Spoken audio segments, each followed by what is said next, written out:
दो पत्नियां होती हैं अपने मन जैसी, दो इच्छाएं होती हैं अपने मन जैसी। एक इच्छा कहती है चलो कथा में चलो, दूसरी इच्छा कहती है, दूसरा मन कहता है अरे बहुत दूर है, पैदल कितना चलना पड़ेगा, जगह नहीं मिली तो दूसरा मन, एक कह रहा है चलो, दूसरा कह रहा है मत चलो। दो इच्छा। संसार में हर व्यक्ति को दो तरह के लोगों से ही पाला पड़ता है, एक सत्संग में ले जाने वाला, एक सत्संग से दूर करने वाला। घर में अच्छी जगदम्बा आ गई तो तुम्हारे घर में ही सत्यनारायण की कथा करवा देगी, और अगर कहीं की चंद्र घंटा आ गई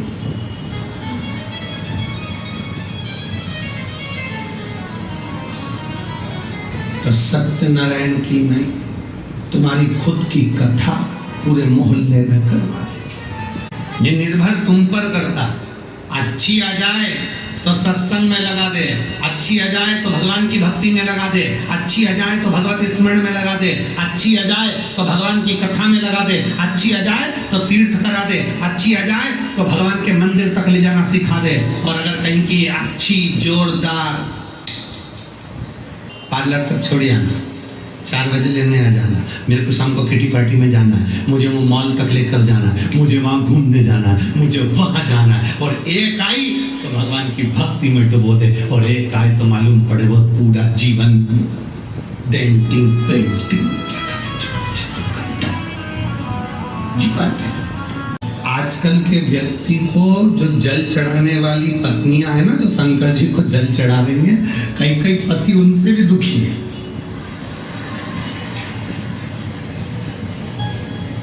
अरे बोलो तो नहीं, जरा सही है कि गलत है? कहीं तो वो पति उनसे दुखी है। कहाँ जा रही सुबह से? लोटा। सारी समस्या का एक लोटा। ठंड है, जल चढ़ाएगी शंकर जी को, ठंड नहीं लगेगी, तुम चुप रहो। पल्लू वल्लू डला, श्री शिवाय नमस्तुभ्यं पहुंच गए। और वह मंदिर में पहुंचकर भी श्री शिवाय नमस्तुभ्यं। इससे मत भिड़ना, ये सियोर वाले महाराज की पक्की चेली है। अब कौन भिड़े सो? कई दुखिया मालूम पड़े बीच में कहीं का सियोर वाले महाराज जी ने कोई अच्छा बता दिया कि बेलपत्री का ये उपाय करो। सुनो, शाम को आना तो 5 बेलपत्री लेते हुए आना। अब बेचारा वो पेड़ ढूंढ रहा और उसमें से 5 बेलपत्री लेकर आया, उसमें से भी एक बेलपत्री कहीं से खंडित, उत्ते में तो जगदम्बा चंद्र घंटा तुरंत भयल। तुमसे कई थी अच्छी लेके आना, तुम ऐसी लेके कई थी।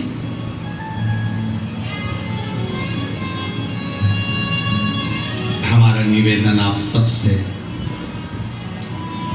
हमारा जीजा जैसी भी लाया तुम भगवान को चढ़ाओगे तो भगवान स्वीकार कर देगा। तो उसमें झगड़ा करने की जरूरत नहीं है, तुम्हें अपशब्द बोलने की जरूरत नहीं है, तुम्हें आड़ा टेढ़ा कहने की जरूरत नहीं है। पर हमारे पुण्य की प्रबलता, अजामिल एक मित्र की संगति में गलत फंस गया, एक मित्र की संगति अजामिल को गलत मिल गई तो अजामिल वेश्या का संग पकड़ लिया, गलत संगति की ओर चला गया, और गलत संगति की ओर गया। वेश्या दिन रात अजामिल से स्नेह करने लगी, अजामिल वेश्या से स्नेह करने लगा, दोनों का मंगल विवाह हो गया। वेश्या से ब्राह्मण ने, उस अजामिल ने शादी कर ली और वेश्या को घर में ले आया। अब भजन पूजन स्मरण कीर्तन, शंकर जी का जल पूजन, नाम जाप भजन सब बंद हो गया। पहले भी कथा में कहा था, शरीर में ताप बढ़ता है, बुखार बढ़ता है, शरीर में ताप बढ़ा, बुखार बढ़ा, तो हमारा भोजन छूट जाता है। जब शरीर में बहुत कष्ट होता है ना, ताप बढ़ता है ना, शरीर में बुखार बढ़ता है ना, शरीर में कष्ट बढ़ता है ना, तो हमारा भोजन हमें भाता नहीं है, भोजन अच्छा नहीं लगता, भोजन छूट जाता है। शरीर में ताप बढ़ा तो भोजन छूट गया, और घर में जब पाप बढ़ता है तो भगवान का भजन छूट जाता है। जब घर में पाप बढ़ने लगा, कोई पाप कर्म होने लगा, गलत पैसा आने लगा, कोई गलत काम में धन लगने लगा, समझ लेना कि गलत धन आ रहा है तो पाप बढ़ रहा है, तो भजन छूट गया, मंदिर जाना छूट गया, शंकर जी को जल चढ़ाना छूट गया, भगवान का कीर्तन करना छूट गया, भगवत स्मरण करना छूट गया। समझ लो हमारा पाप बढ़ा तो भजन छूटा है, शरीर में ताप बढ़ता है तो भोजन छूटता है, और घर में पाप बढ़ता है तो भजन छूटता है। अगर घर का कोई व्यक्ति रोज मंदिर में जाकर एक लोटा जल चढ़ा रहा है तो भगवान को धन्यवाद देना कि हमारे यहाँ अच्छा धन आ रहा है। घर का कोई एक व्यक्ति रोज भगवान की भक्ति कर रहा है तो भगवान को धन्यवाद देना कि भगवान की कृपा हो रही है। आज के जमाने में भगवान का कीर्तन करने वाला, भजन करने वाला लोगों को अच्छा नहीं लगता। तुम्हारे घर का बेटा, तुम्हारे घर की बेटी अगर रोज कहीं सुंदरकांड में, रामायण में जाए, रोज कीर्तन में जाए, तो तुम लोगों को अच्छा नहीं लगे। जा तू तो बाबा बन जा। क्या है रोज रोज सुंदरकांड में जाना? तुम रोज रोज शिव महापुराण की कथा टीवी पर सुनो, चाहे कथा के पंडाल में सुनो, तुमसे भी लोग कहेंगे क्या पागल हो गई हो? जहां देखो वहीं कथा में चली जाती है, जब देखो जब कथा कथा।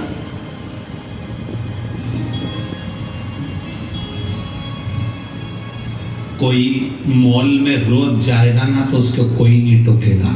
फिल्म देखने कोई बेटा रोज जाएगा, उसको कोई नहीं टोकेगा। चौराहे पर खड़े होकर तंबाकू खा रहा है, उसे कोई नहीं टोक रहा है।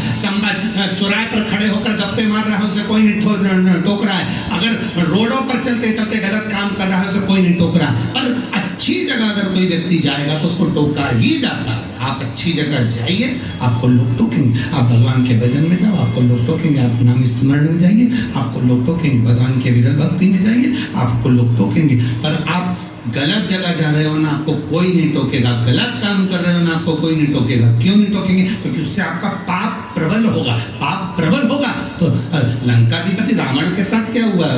रावण सीता जी को हर कर लिया, या केवल एक मंदोदरी ऐसी थी जो बार बार कहती थी स्वामी इस सीता जी को वापिस पहुंचा दो। रावण को कोई नहीं। इतने सारे सभा में बैठते थे रावण की, विद्वान से विद्वान बैठते थे सभा के अंदर लंकाधिपति से सब। एक बार रावण ने सभा में बैठे हुए लोगों से पूछा कि ये बंदरों की सेना लेकर राम जी हमारे दरवाजे पर पहुंच गए, क्या करना है?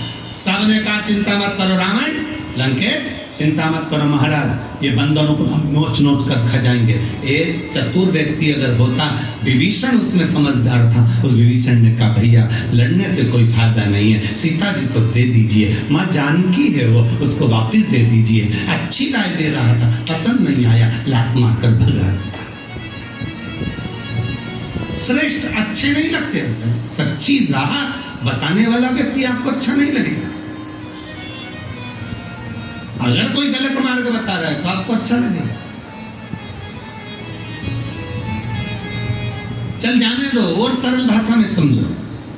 आपके बच्चे को स्कूल भेजो, आपका बच्चा जो बहुत पढ़ने में होशियार होगा ना, उसकी मित्रता आपके बच्चे से नहीं हो पाएगी। जो मोबाइल अच्छे रख रहा होगा, एप्पल के बड़ी घड़ी, जोरदार टिप टॉप जूता, चप्पल, मोजा और घूमना, गाड़ी फुड़ कर कर इधर उधर जाना, आपके बच्चे की मित्रता उससे जल्दी होगी। पढ़ने वाले से मित्रता नहीं होगी, विद्वान से मित्रता नहीं होगी, पर कोई बेकार बच्चा होगा ना, उससे मित्रता जल्दी होगी। गलत की संगति का असर जल्दी हो जाता है, अच्छे की संगति का असर नहीं हो पाता। बहुत कठिन है अच्छे की संगति का असर करना। रामकृष्ण परमहंस जी, संत तुकाराम जी, मीराबाई, कर्माबाई, नामदेव जी, मुक्ताबाई, जितने जितने संत साधु सन्यासी तपस्वी साधक उपासक हुए, इनके पास में जो नजदीक में आए वो बहुत दूर होते थे। और कोई गलत की संगति मिल गई तो तुरंत चलते, तुरंत। इसलिए भगवान से प्रार्थना करा करो, जब मौका मिले भगवान की अविरल भक्ति का तो हम उसको धारण करें। एक मित्र अजामिल को ऐसा मिल गया जिसने पूरी अजामिल की जिंदगी नाश कर दी। ले गया वेश्या के दरवाजे पर, ले गया वेश्या के संग, शादी कर गई, बच्चे हो गए, एक नहीं 4 बच्चे, चौथा गर्भ था।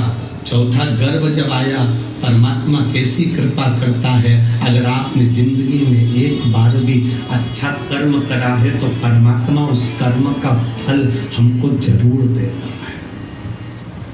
परमात्मा उस कर्म का फल हमको जरूर देता है, अच्छा कर्म का फल मिलता ही है। मेरी जीजियों, ओ मेरी वाणी के जी जाओ, ध्यान से सुनना। अगर तुमने शिव जी को 1 लोटा जल चढ़ाया है ना, शंकर भगवान को अगर 1 लोटा जल तुमने समर्पित करा है, तो वो जल तुम्हारा खाली कभी नहीं जाएगा। एक पत्र है, अभी हम ज्यादा पत्र पढ़ नहीं पाए। पल्लवी सारंग धावेकर, भद्रावती, जिला चंद्रपुर। मेरा मोबाइल नंबर ये है, कहीं बैठी हो तो हाथ हिलाइएगा। दिख गए क्या? हाँ ठीक है, ऐसा हाथ हिला देगा। गुरुजी, मेरे पिताजी की तबीयत खराब थी, उनके ब्रेन की नस ब्लॉक हो गई थी और उसमें ब्लड के थक्के थे।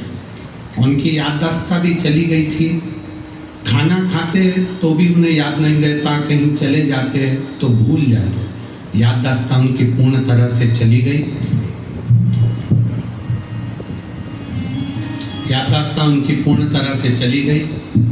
एक दिन मेरे पिताजी को हम हॉस्पिटल दिखाने के लिए गए। डॉक्टरों के हिसाब से उनकी जो नस ब्लॉक हुई थी उसके अनुसार उनको जिंदगी भर दवाई लेना थी, और वो रहते तो ऐसे ही रहते जैसे वो थे। याददाश्त उनकी कमजोर हो गई, नस ब्लॉक हो गई। नागपुर के हॉस्पिटल में भी दिखाया, उसमें भी यही बताया। अब हम करें तो करें क्या? तब किसी के कहने पर हमने शंकर भगवान पर लोटा भर जल चढ़ाना प्रारंभ करा। एक बेलपत्री चढ़ी हुई शिव जी के से लेकर आते, पिताजी को देते और उनको भी मंदिर जाना प्रारंभ करवाया। बाबा का हम क्या वर्णन करें गुरुदेव, शिव शिव है। बाबा का चढ़ा हुआ रुद्राक्ष कुबेरेश्वर धाम से हम लेकर आए, उस रुद्राक्ष का जल देना प्रारंभ करा और बेलपत्री खिलाना प्रारंभ करी। शिव जी को जल चढ़ाने की उनको आदत डाली, वो रोज शंकर जी के मंदिर जाकर जल चढ़ाने लगे। आज मैं बाबा को धन्यवाद देने आई हूँ कि मेरे पिताजी को एक भी गोली की जरूरत नहीं है, उनकी याददाश्त पूरी आ गई, और जब उनकी जांचें कराई तो नस भी पूर्ण तरह से खुल चुकी है। मैं बाबा को धन्यवाद देने के लिए आई हूँ। एक भजन की लाइन अच्छी लिखी है, दिल तुझको दिया ओ। धन्यवाद बहन, बैठिए। श्री शिवाय। अब ठीक है, वो दोनों हाथ हिलाओ एक बार। हर हर महादेव। शिव तत्व की प्राप्ति इसी को